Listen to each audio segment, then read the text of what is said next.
This woman will be making her pro debut at iKon FC 3 Friday, June 3rd.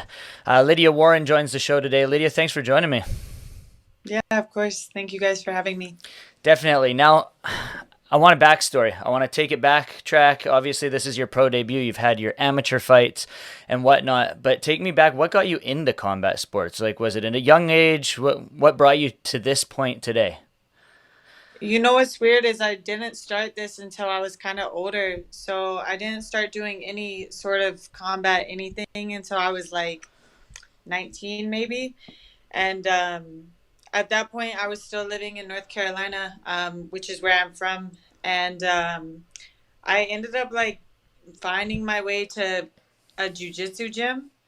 And I just kind of fell in love with it. At the time, I was in college. I was like in my third year of college. I had one more year, and then I did jujitsu for a few months, and I just all of a sudden decided I was going to be a fighter, which honestly was kind of stupid. But now looking back, I like really believe it's fate, and it ended up working out for me because then I ended up moving.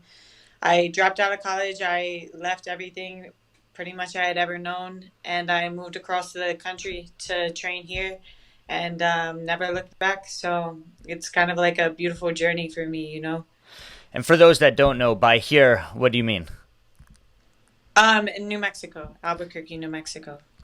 Okay, so your amateur record at Tapology says it's 3-1.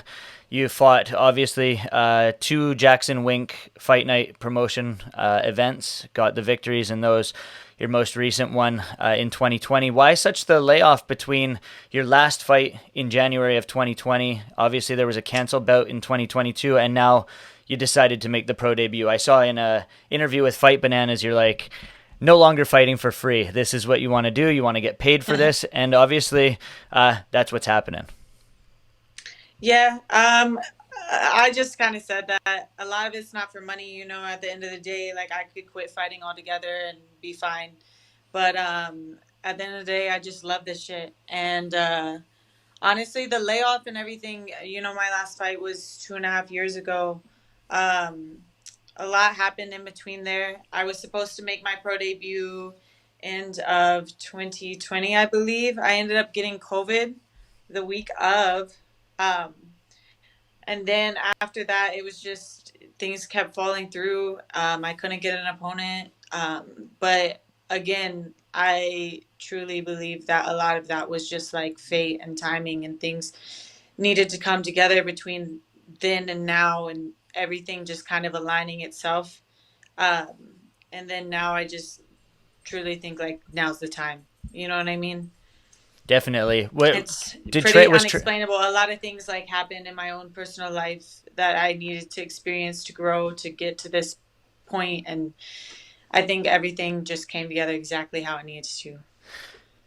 you obviously wish you had gotten in there quicker than 2 years from the point of your last fight, though. Of Yeah. course, yeah, of course. But you know, hindsight 2020, it is what it is. I'm better now than I was then. It's always going to be a level up, you know what I mean? Things happen the way they're supposed to happen, and at this point I'm more ready than I was then. So fuck it. If I was ready then, I'm ready now. Definitely. Now, obviously, as I said, you'll fight at iKon FC 3. You're taking on Sydney Smith. How did this whole thing play out? iKon FC, the signing and whatnot. How did you find out that you were going to be with this promotion? I know that you said with another interview, the goal is obviously the big show. iKon FC is that next step. How did this whole thing play out and get to be? So I was supposed to fight for iKon. The fight that was canceled in 2020 because I got COVID was for iKon. But obviously it wasn't any exclusivity or anything like that. It just kind of felt together. You know, my management's close with them. Everybody together, like working together for it. It just kind of worked out that way. Um, so like I kind of knew I was gonna fight for iKon. There was other promotions that could be options, but I'm not too surprised by this one. You know. Definitely. Sydney Smith, as I said, is the opponent. You know anything about her? Is she someone that's been on your radar before? Both of you guys are 0-0, so both making your pro debuts. Usually, when you fight someone who's 0-0, it's tough to find tape. Is that something you care to do? What's the deal with that? No, she actually has more amateur fights than I had. I've watched all her fights. I respect her. It's never about hate for me. It's always business. You know what I mean? Um, but I watched her fights. I kind of picked her out. Like I was like, this is a good fight for me. I like this. And it is what it is. And it ended up falling in line. They were like, hey, like, we're going to do this iKon anyways in Virginia. Like, fuck it, let's go. And I was like, perfect. And everything just kind of like, that's what I mean. Everything just aligns in the way it needs to happen. And everything just kind of worked out. She wasn't the original opponent, though, in 2020, correct? No, no, no, no, no. It was a different girl back then. But I've kind of known about this opponent for like a minute prior to this happening. I just didn't know a date or anything at a certain point, but I kind of was sure that this was going to be the next opponent that I was going to face. For sure. And you said you've seen all her fights. So what sort of tendencies does she have? What have you picked out from her game that falls in suit with yours? I don't want to say too much, just because, shit, it's fight week. We're going to see this weekend, I guess, right? But as far as it's more at this point, I don't. Whenever I fight, I usually don't like watch too much of my opponents. I've seen all her fights and everything, and I've picked out things, and I have game plans, and vice versa. But it's more about me. You know what I mean? The things that I'm good at. I'm good here. I'm good there. I'm good at this. I'm good at that. And as far as it goes, my biggest strength is I trust myself and my own abilities to whatever the fuck happens. You know what I mean?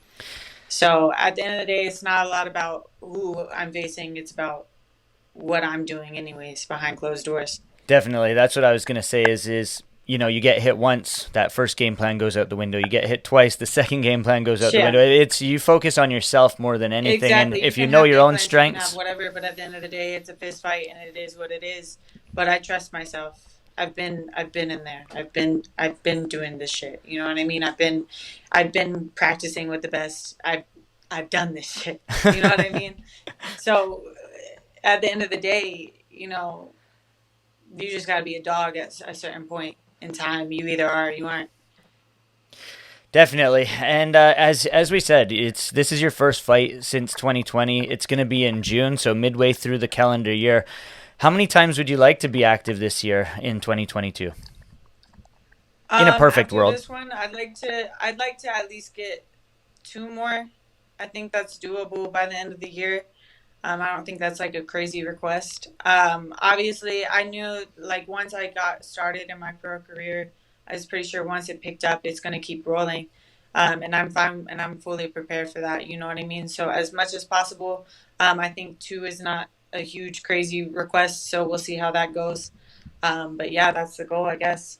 You said with that first deal that you were expected to fight on an iKon card previously, but it wasn't exclusive. Is this one exclusive? No, I don't. I'm not planning on signing any like multi-fight deals with any organization outside of the UFC or Bellator, maybe. But if they But that's approach you, it. you'd fight for them again. Oh yeah, absolutely. Nice. Now, prior to this interview, Jen, who set up this interview, said that you're very marketable. She wants to get you out there, push you. Looking at your social media, definitely very marketable as well. How much do you push that social media to bring the fans in? And is that a goal of yours to, push the boundaries on your social media? Honestly, like I have a little bit of a following now. It's kind of weird, because I really just be posting whatever sometimes. And I'm like, dog, like a lot of people just kind of saw that. You know what I mean? That's kind of fucking weird, but whatever. But as far as like when I'm in camp and stuff, like it's not a main priority for me. It's just there. It's just a thing. And at the end of the day, like I said, it's a fight. The rest is meaningless. I can post whatever I want on Instagram, but you got to show up, or it don't mean anything. You know what I mean? So as far as like normally, yeah, I'd say yes, but in fight camp, I don't really care what happens on Instagram. You know what I mean? I'm sure you get some pretty crazy DMs though. Huh? I said I'm sure DMs? you get some pretty crazy DMs though. For the most part, people are pretty respectful. But I just feel like it's in the way like I present myself and carry myself. You know what I mean? Like people will respect you if you demand respect, and if they because most people that disrespect people or try to do crazy stuff like they'll just bypass you because they know they can't it ain't gonna work on you, you know what I mean? And as far as like that's concerned, I feel like I do a pretty good job of like carrying myself and controlling that level of any weird shit that goes on. You seem like a pretty charismatic person though. So like this is fight week. You're gonna see your opponent. You haven't seen her before in person, I'm sure. What do you expect that you know the weigh-ins and whatnot? Are you someone to get into your opponent's face? Are you someone to trash talk? Is that the kind of person you are? No, not really, because at the end of the day none of that really matters. Like you gotta fight me anyways and vice versa. I gotta fight you anyways. So if you can be disrespectful, I can be disrespectful, but like who cares? Again, nobody's gonna get in the cage with you. So all that stuff doesn't matter. You know what I mean? Like I'm charismatic, but I'm funny. I'm not charismatic in a disrespectful way. Like I'm charismatic as like I like to laugh. I like to have a good time. I like the other people around me to have a good time. But it's all love at the end of the day. It's nothing weird.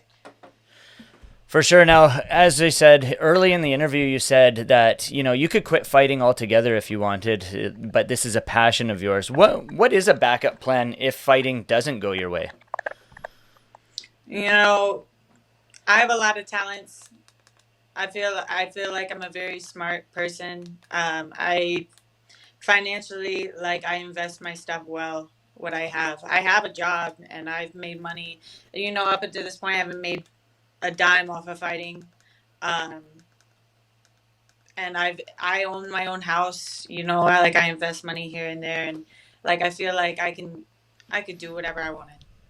There's no limits to anybody. You know what I mean? Anybody can For do sure. anything they want. There's no What limits to what it. is the job No. outside of fighting, if you don't mind me asking? Right now I'm a bartender, but I mean, obviously I do other things too, like just with my investments and shit. But like as far as like just my day to day money and the things that I used to live off of, like bartending, I make good money doing that. So Nice. All right. Finally, in your dreams, in your crystal ball, June 3rd, Sydney Smith. You enter the cage. You leave the cage. How does that fight finish?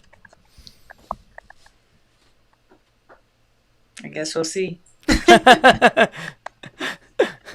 Good I answer. guess we'll see. You know, I got a lot of things. Like I have a lot of things that play in my head, but I'm not one to. I'm not a lot. I'm not big on telling a lot of things either. You know what I mean? Like prior to things happening, but I have my ideas. You know what I mean? For sure, I do. She is Lydia Warren. She takes on Sydney Smith June 3rd, iKon FC 3, Friday night. Lydia, any shout outs, any sponsors, anybody you want to thank? The floor is yours.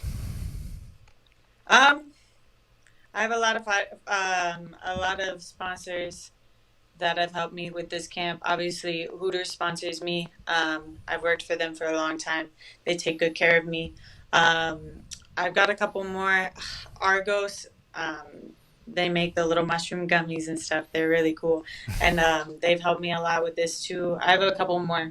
I'm gonna put them all in my shorts and stuff, and I'm gonna make a separate post on my Instagram for all of them. But I appreciate them all. Right now, I can't think of any of them. I'm on a 24-hour fast, so I'm fucked up in the head. But it is what it is. But I'm gonna make a separate post for all of them. So, but they know who they are, and I appreciate them. Where can people find you on social media? My Instagram is Lydia P Warren. It's just straightforward. It's just my name.